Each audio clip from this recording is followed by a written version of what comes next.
Halo warga, selamat jumpa lagi di Kulik Bareng. Kali ini kita akan ngebahas tentang transformasi dan pencarian jati diri. Jadi, kalau kamu pernah merasa kayak berbeda, seperti kayak gak bener-bener cocok dimanapun kita berada, gak cukup cantik, gak cukup pintar, gak cukup normal.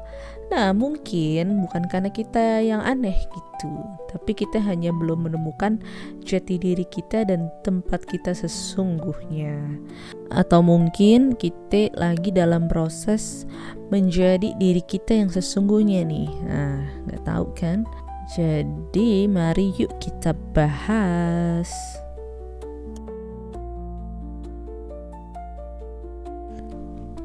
Pernah denger gak sih dongeng anak yang judulnya The Ugly Duckling?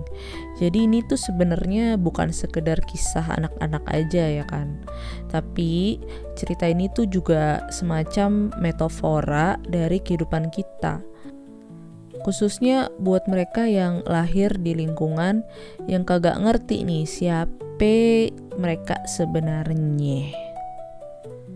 Jadi di dalam kisah The Ugly Duckling ini ada seekor anak itik yang selalu ditertawakan, dijauhi, bahkan emaknya sendiri ngerasa dia itu memalukan gitu. Dia itu soalnya berbeda dari itik-itik yang lain, makanya dia merasa tuh apakah dia ini itik buruk rupa gitu kan. Makanya judulnya tuh The Ugly Duckling, itik buruk rupa. Akhirnya si itik ini pun pergi nih, dia pindah dari satu tempat ke tempat yang lain ya kan, mencoba diterima di lingkungan peritikan, tapi kagak pernah berhasil.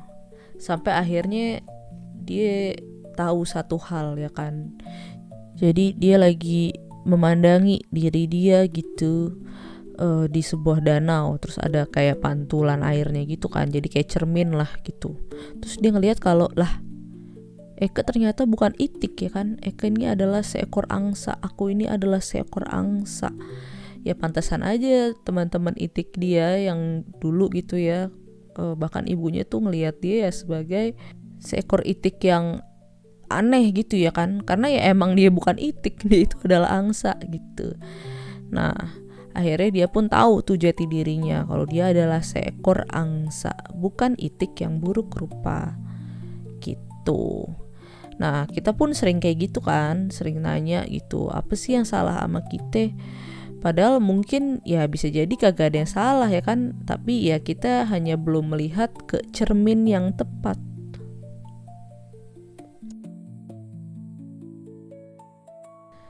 Nah, Abraham Maslow menyusun sebuah teori nih yang namanya itu teori hierarki kebutuhan atau hierarchy of needs.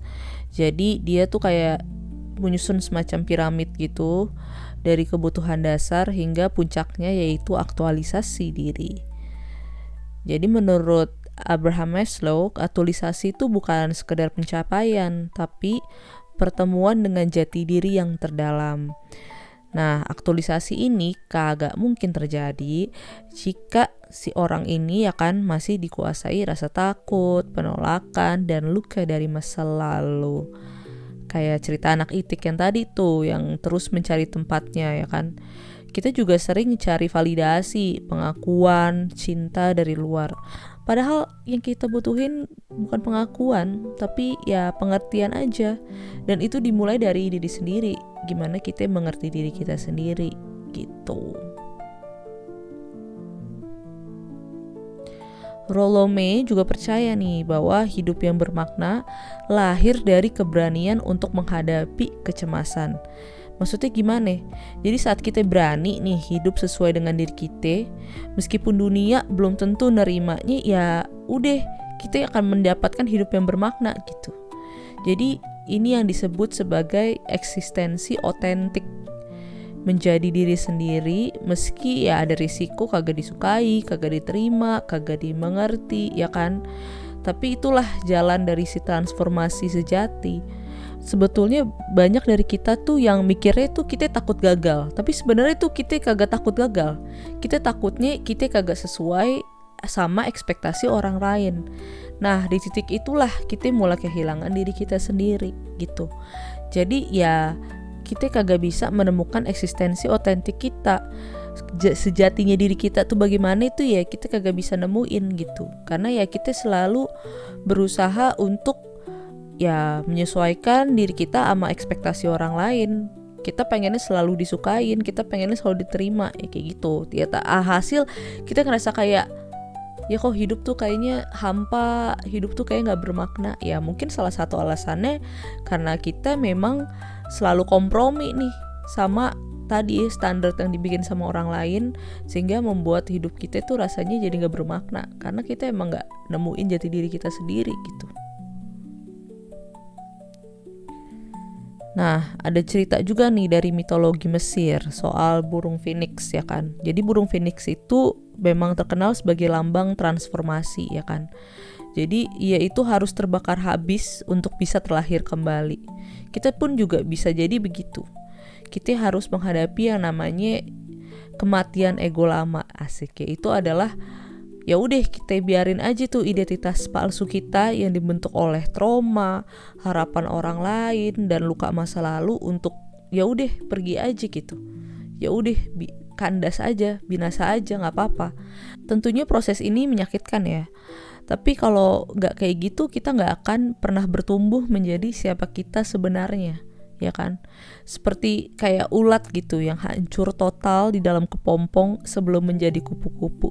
Kalau kita kagak mau ngelewatin ya jadi si ulat yang hancur total di dalam kepompong itu, kita nggak akan menjadi kupu-kupu yang indah.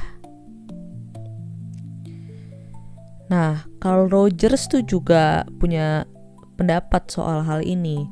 Beliau mengatakan bahwa perubahan sejati hanya bisa terjadi saat kita merasa benar-benar diterima tanpa syarat. Tapi gimana caranya itu terjadi jika kita yang dibesarkan dalam lingkungan yang penuh kritik gitu. Terus kita diminta untuk jadi versi orang lain. Sebenarnya kita A, tapi ya yang bagus kan yang B, jadi yang B dong. Ya kayak gitu aja terus ya kan. Maka kita pun akhirnya belajar untuk jadi palsu demi dicintai, demi diterima.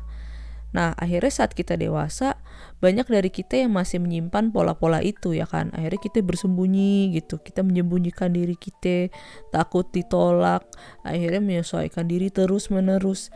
Nah proses penyembuhan itu dimulai ketika kita menjadi orang pertama yang berkata, aku menerimamu bahkan ketika kamu belum sempurna. Jadi ini seperti yang Carl Rogers bilang, kalau ya perubahan sejati itu bisa terjadi ketika kita benar-benar berasa diterima tanpa syarat. Siapa yang harus menerima diri kita tanpa syarat itu? Ya diri kita sendiri pertamanya, ya kan?